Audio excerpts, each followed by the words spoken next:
Hey everybody, Omar here, your knife of the party guy, and I am back with part 2 of the Kosie Steenkamp Jr. Samson Jr. front flipper. This video is going to be a little bit more broader. This is sort of part 2. I wanted to compare the aesthetics. In other words, I wanted to compare Kosie Steenkamp's vision in making a knife as compared to his brother's vision of how his brother makes a knife. They're somewhat similar, but they're also very, very different knife makers overall. And I think it's kind of important to do this video simply because they are brothers and, you know, they do maybe influence each other. Excuse me. But at the same time, they have a need, obviously, to establish themselves as artists in their own right. So that's what this video is all about. So I'm going to bring out 2 Willem Steenkamp knives and compare the two so you guys can get an idea of what kind of knife making they do, I guess, separately from each other. So this is the Willem Steenkamp Hornet knife. And this is the Willem Steenkamp Swift front flipper. Now, he makes a small Hornet right here, but it's not a front flipper. I just wanted you guys to see that. I did do this video a while back. You can check that out. I do love this knife. This is awesome. But I just wanted you to see that he does not always make... I wanted to bring up the front flipper instead to compare, so you guys can get an idea of what kind of setup Willem Steenkamp does as far as the way he makes front flippers compared to the way his brother makes front flippers. So let's go ahead and get into it. So right off the bat, there's something you guys can see immediately, and that is that on the Kosie Steenkamp knife, we have 2 pieces of material on both knives that are molded together to create a beautiful aesthetic versus the Willem Steenkamp, where he just gives you one full slab of marble carbon fiber. But he puts the, but Willem Steenkamp, unlike his brother, Willem Steenkamp will put the aesthetics on a knife. I really can't describe it, but he'll put the aesthetics on a knife in such a way that it has just as much of a visual impact as what his brother offers you.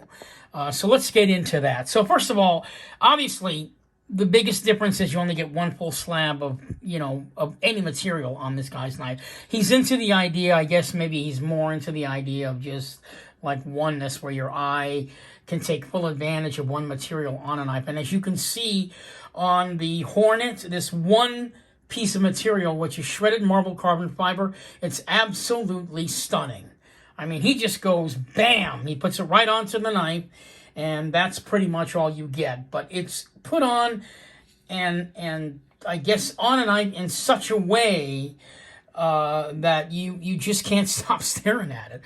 And as far as accents, he still gives them to you. I mean, look at that. You got the blue accents inside the black titanium pocket clip, so it works really, really well with that theme. He gives you the blue backspacer with the black titanium. So he's only using 2 color theme in this deal. It does surprise me that he didn't put blue on the pivot, but it doesn't really particularly bother you. He just pretty much wants you to appreciate what can happen when you put only one material on a knife and pay attention to the details of it. I think that that's kind of important. I think that that's really what Willem Steenkamp kind of stresses on his custom knives quietly. He wants you to notice it on your own without any help from him, and I think everybody that gets into Willem Steenkamp does that, because Willem Steenkamp's knives, believe it or not, they sell actually quite a bit more than his brother. Forget about the fact that Kosie Steenkamp is a knife maker that, you know, that's not as well known as his brother, because his brother's been around a lot longer, and I believe he's been doing it a little bit longer than his brother. And I believe also that Kosie Steenkamp, for a short while, learned how to make knives from his brother. So that's another thing you need to kind of be aware. If if the knife maker has been around a while, he's kind of set the tone for what kind of knives that he's going to make. He won't necessarily elevate the aesthetics on any piece that he makes, but he's going to really concentrate pretty much on, again, the less is more idea. So let's take a look at the Swift front flipper. So again, he does the same thing with this knife. There's only one material on here, and that is carbon fiber. However, you can't tell. What's artistically different about this one is that it's actually carbon fiber mixed with G10, and you can't even really tell. I believe the underlying part of the knife is G10, and on top of it, he sculpted carbon fiber on top of the G10. I think that's what he did. But yeah, this is the Swift front flipper. What's interesting is, take a look at how the front flippers are. So you can tell his brother, that's where they have some similarity there. They have the same exact front flipper design on the knife.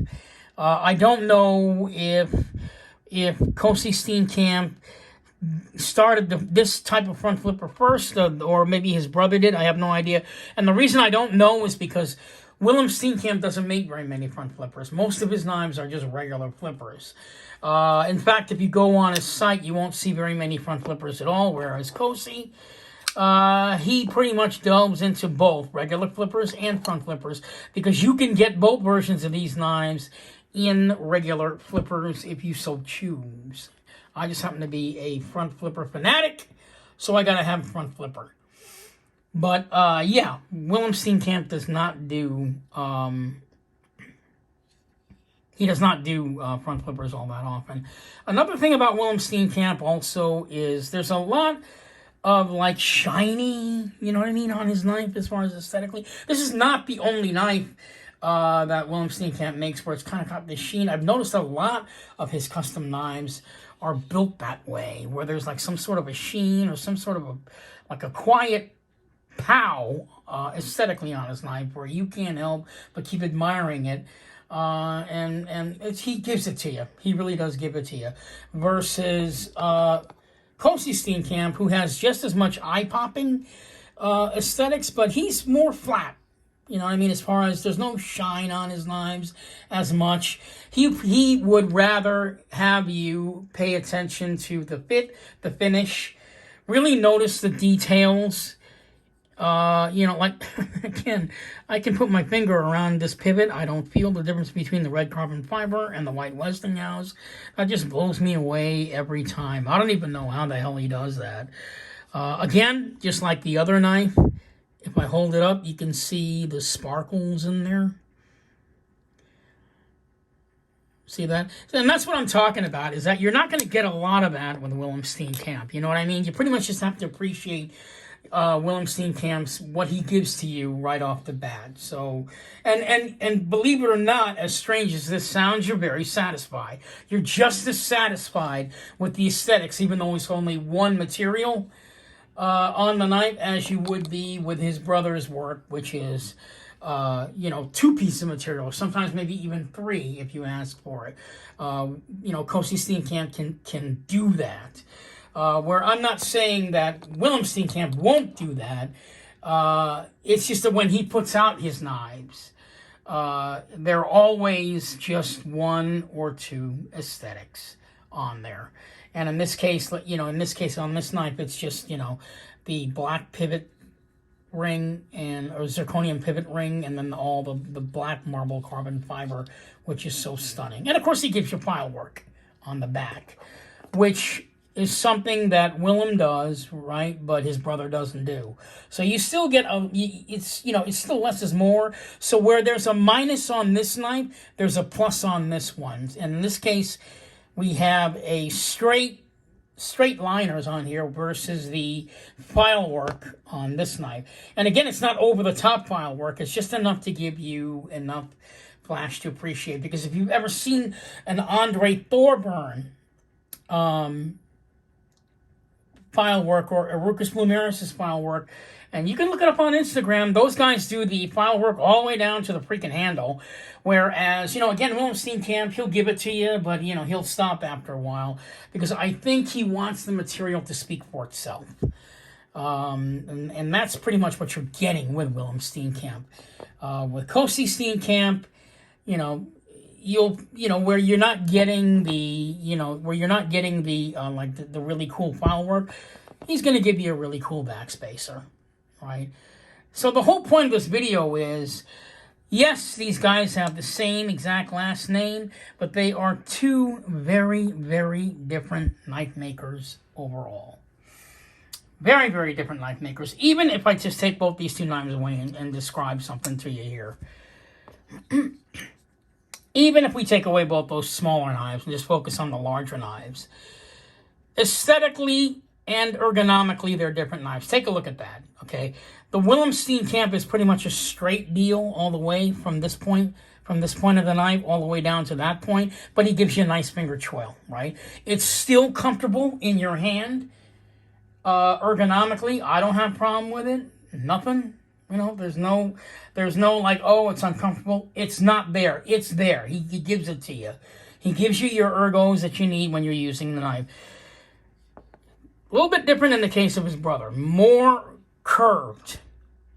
Now is that like an aesthetic choice? I don't know. But this is the way his brother chooses to make a knife. More curves on the knife. It's more rounded on the knife.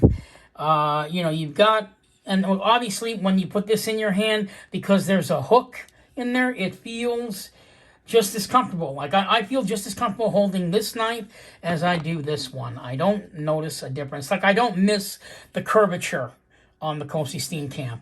But I have to admit, that it's nice on the Willem Steenkamp knife. But at the same time, I don't miss it if I'm using the Kosie Steenkamp knife. So it's just a matter of taste. And, if you are lucky enough like me to be a collector, you've got the luxury of experiencing both and noticing both and enjoying both.